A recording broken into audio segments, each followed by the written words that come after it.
welcome all to this current episode of MedEd Talks. Today I'm going to talk about the perceptions of medical education in Pakistan. So I'll start with Professor Dr. Marrof Aziz, who's the Pro Vice Chancellor of University of Health Sciences and Principal of Gujranwala Medical College. Sir, would you say you are satisfied with the current form of medical education in Pakistan? Thank you, Tanya. It's a pleasure to be in this August forum, and I think it's going to be a useful discussion in the next few minutes. Actually, I am a little satisfied, yes, because over the years things have moved on from where we were, maybe when I graduated, to the time when I'm a teacher now. And I think that we're going in the right direction. And thanks to Professor Willis and Janet and Talha and all these young people, they have been training us and telling us things about medical education. I think the change is required. And see, I take care of both undergraduate and postgraduate students. So in undergraduate, the focus now is on smaller groups and small group discussions. Basically, this never happened before. I remember in my class there were about 350 students, and we could never get enough attention from the teachers. But nowadays we are ensuring that the batches are smaller in number, maybe 10 or 12, and they have a good interaction with the teachers.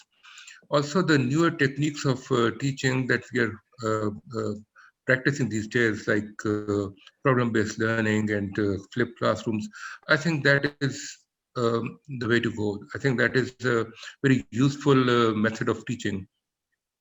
I've noticed that the results are getting better, and students are actually performing better than before. They're more educated, they're more knowledgeable, and they interact with patients better than we had to learn everything hands-on. So now because of these small group discussions and more attention to the students, we are able to train them well, which is, I think, a positive thing that is happening gradually, though we are still far away from the real thing, but I think no one has reached the best program yet. So at the moment, what we are trying to do is if we're trying to slowly go into modular system of teaching. This never happened before, and with the integration with the clinical sciences in medicine, I think this is going to be useful. My daughter is in second year in a medical college, and she's going through the same process. And interestingly, her level of discussion with me is beyond what we were at her level. I think this is something amazing that is gradually happening. Similarly, when I was in King Edward, I had a huge number of postgraduates with me, and I, though I was not actually formally trained in medical education, I'm still not. I'm still learning. But the thing is that we could make small groups at that time for postgraduates as well, and we were involving the postgraduates in teaching. So I used to sit in every session, and I used to monitor. It was not like teaching like we used to do it previously, when the teacher used to stand in the classroom and just talk for 45 minutes and then go away. Now we have better discussions. So I think we're moving in the right direction. Thank you.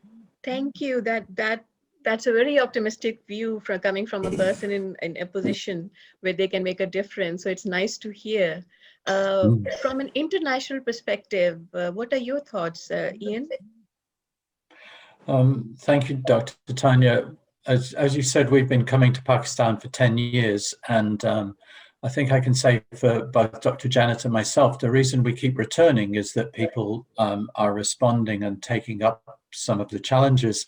And of course, this isn't one-way traffic. We're learning a great deal as well in our journey here. So it's been just an incredibly rewarding exchange. And of course, professionally for us, bringing an international perspective, that's just been a delight. But I'll go to where we started from many years ago, and I think you may have been involved right at the beginning. The notion that it's looking for local solutions to local problems with international expertise. So it's not for a minute that Janet and I have any intention of saying, here's what's happening internationally, you should do this. What we've been doing all the time is a discussion about we can bring something of what's happening internationally, and then you and your colleagues are able to say, well, yes, that's fine, that we can do, or I'm sorry, you don't still quite understand Pakistan. That may not work so well. So that we've, I think the international perspective, if you like, has been a dialogue. And that's one of the pleasures for us, is that it has been a dialogue. Yeah. Yes, and it has been a very useful dialogue for us. Thank you. Dr. Janet, would you add something to that, please? I'd like to give a couple of examples of what Ian means by local issues, because I can think of at least two ways in which the Pakistani situation is very different from our situation here in the UK. Okay. One is about the kind of motivation of students that go into medical training. And it is still the case in Pakistan that parents make choices for their children. And we come across students who are in medical college purely because that's what their parents want them to do. Perhaps girls more so than boys even. And that isn't an issue that we face in the UK, where there's a much stronger culture that students going to university really have to choose their own path. So I think we can put pressure on our students, taking their motivation for granted in a way which I'm not sure you can do. Obviously, most of your students are very keen and motivated, and most of those who come because their parents want them to end up enthusiastic. But there is a difference there. And another difference is that when we talk about the integrated curriculum, because of our very strong network of general practitioners, primary care, it makes sense that most of our early clinical experience for our students is with general practitioners and not in hospitals.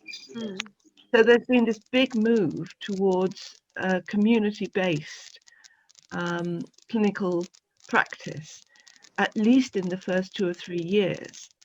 And again, that would not work in the same way in Pakistan.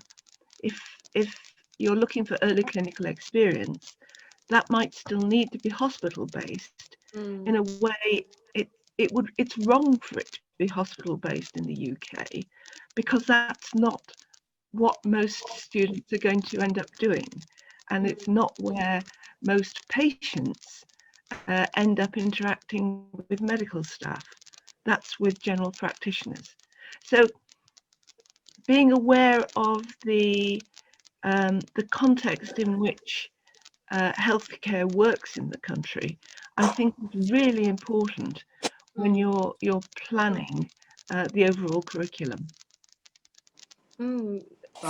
I would also like to take your views on what Professor Marrof said. Dr. Salma, he was of the opinion that he thinks that the medical students now are much better than before, and they are being taught better and giving better outcomes. What are your views on that? I wouldn't really agree 100% on this, because it is not really the medical education, it is the Google which is helping them, it's the internet. Because my daughters usually don't study the book, they just switch on the videos and they hear it, and then they go and give their paper, and somehow their concepts are very, very good. But in KMU, what they have done is they're only MCQs now, not SEQs, and not even long questions. So the kids have forgotten how to write really. Their communication skills are suffering. And if we push them into an exam in which their SEQs are required, obviously for post-graduation, every country has their own format. They'll suffer over there. We have put a proposal to the KMU to inculcate SEQs as well, so that they start reading the book. You know, answering an MCQ is very, very easy. Sometimes fluke works, and they can pass the exam. So I think the product is good, not courtesy the change in the examination format. It is courtesy the good internet services. That's a very interesting view.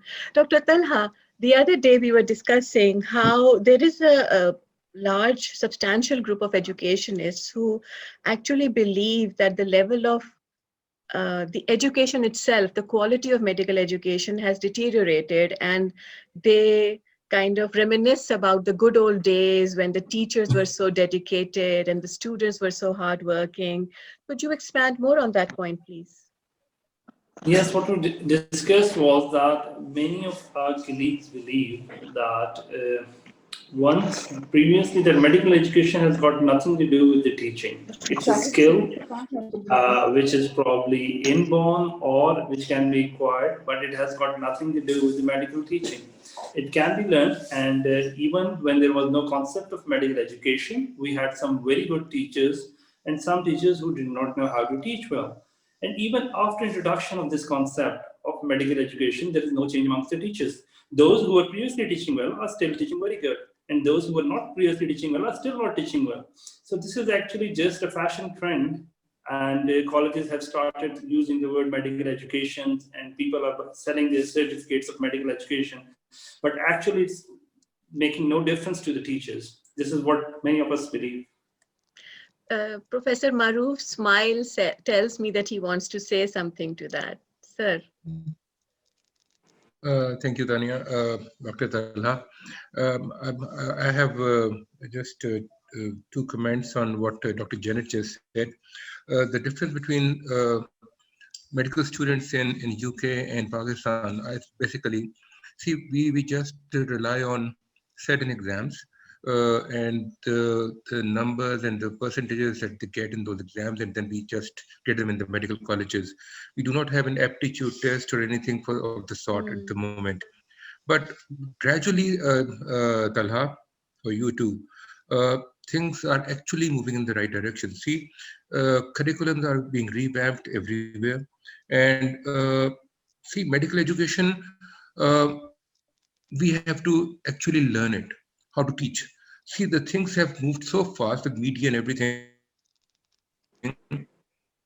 Again, I'll give you a reference of my daughter's. She uses the same media and everything as well. But that is just part of the education too. See, using modern techniques for education actually is helping these students. So again, I think we are making some progress. We see we're not really up there, but actually we are. The other thing is the primary care physician.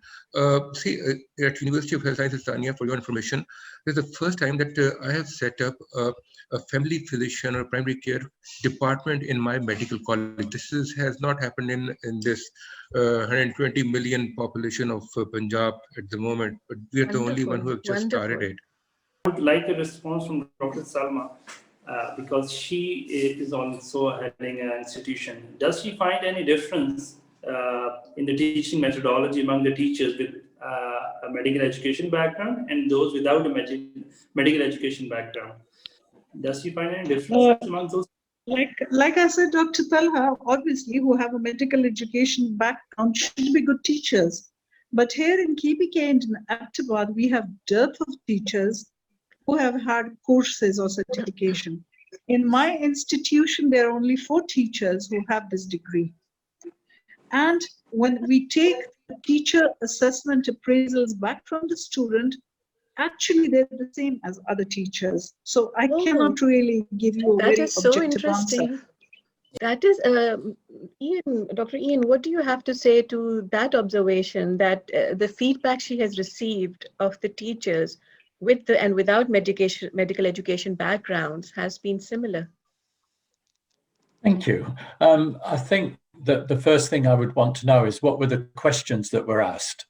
Because one of our observations in Pakistan is that the questions are always asked about the teachers. How am I? How did I do? Was I too fast? Was I too slow? Da, da, da, da, da. But it's entirely teacher-centered in the evaluations. And one of the things that we would advocate is that evaluation should be changed to talking about how is whatever's happening supporting student learning. Because if you ask the kind of those generic questions, and obviously I don't know what was asked, then, you know, did the teacher turn up on time? Well, probably they did. Did the teacher know the topic? Yeah, probably they did. And you can run through a list of questions that are going to give you very similar answers, no matter what. The real questions are we supporting students in their learning? And what efforts are students making towards their own learning? So this is classically, rather than focusing on teacher performance, how are our students learning? And in fact, the other speakers who are based in Pakistan have all said that learning has improved. And while I have the floor, I'd like to say just one more thing about the use of technology. That's obviously part of moving from teachers telling students stuff through to students seeking it out for themselves. And what we should be doing is teaching them how to better search, how to better discriminate, so that they're relying on reputable sources rather than the first thing that came up in the Google search. Now, I think that is an incredibly important part of what we as educationalists should be teaching students is how to use Google properly, and how to get beyond Google would be the other thing. So I think Talha wants to know what proportion of teachers need to have a medical education background for the system to change for real? I think that's a really interesting question.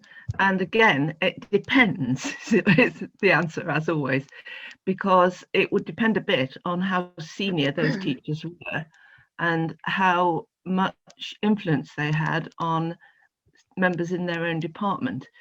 We've always found, not just in Pakistan, but in all our educational development, that when a whole department takes an interest in improving the quality of learning of its students, and notice I'm putting it that way round, not improving the quality of its teachers, but improving the quality of learning of its students.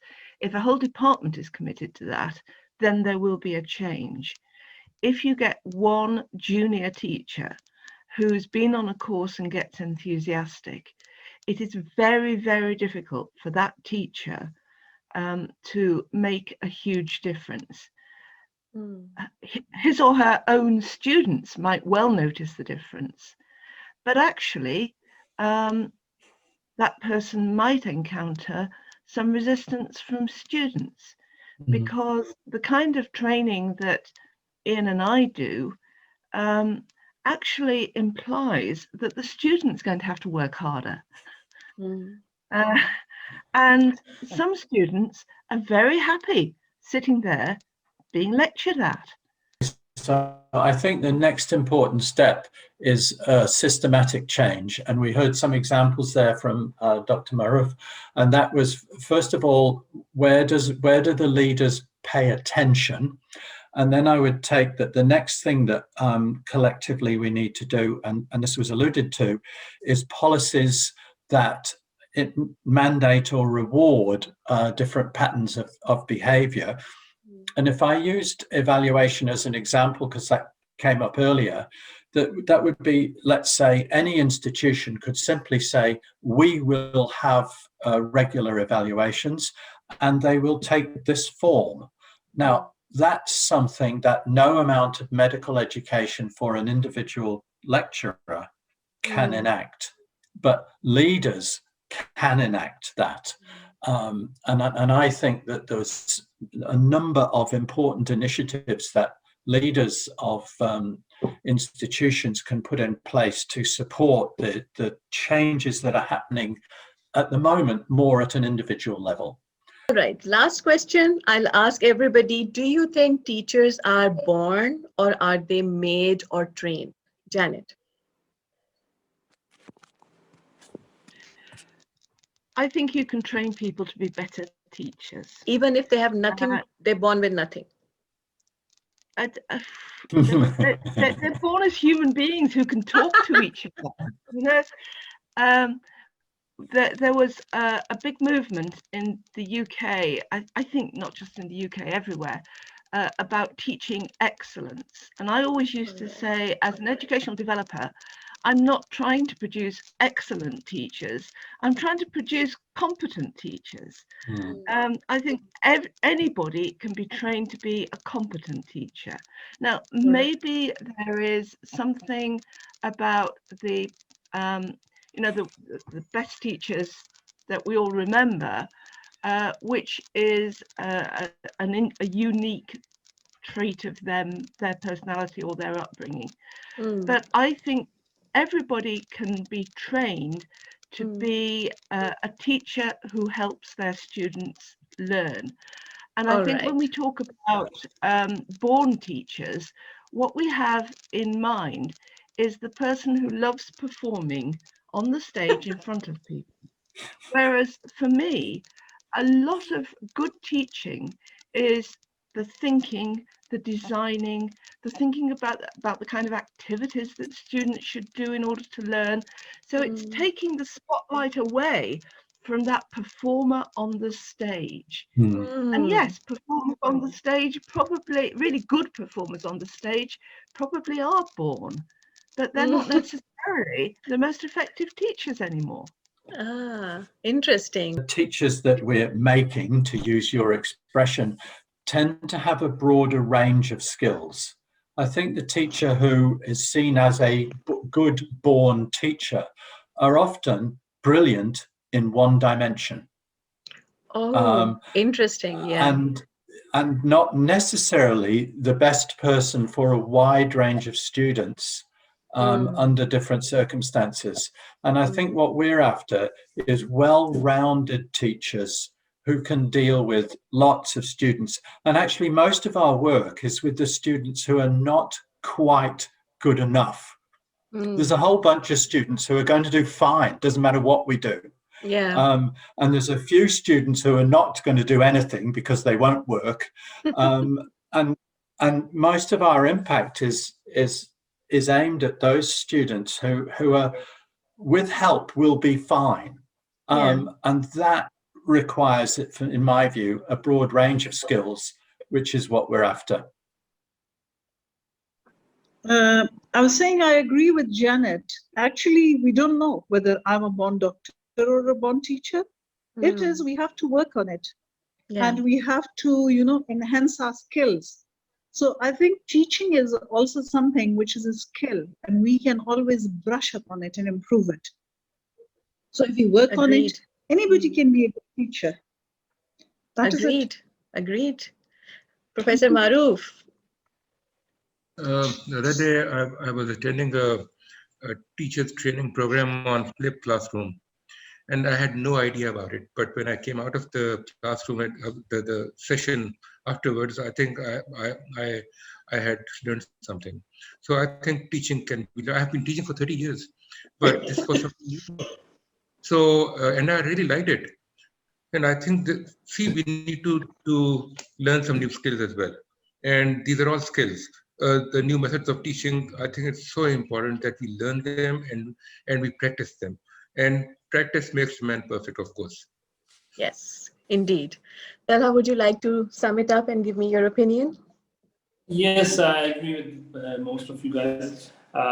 It's certain that teachers can be improved with some training. Not every teacher can be of the same competency, but whatever basic competency we have, it can certainly be enhanced with better training. So yes, all of us need training. Thank you all for coming on this panel discussion, for sparing your valuable time. And I think we had a really healthy discussion about the relevance of medical education and how we can improve things in Pakistan. And we also got some international perspectives from our respected colleagues, Drs. Ian and Janet. Thank you, Dr. Marrof Aziz, for coming on, and Dr. Salma Kundi for sparing your very busy time. And thank you from me and Talha.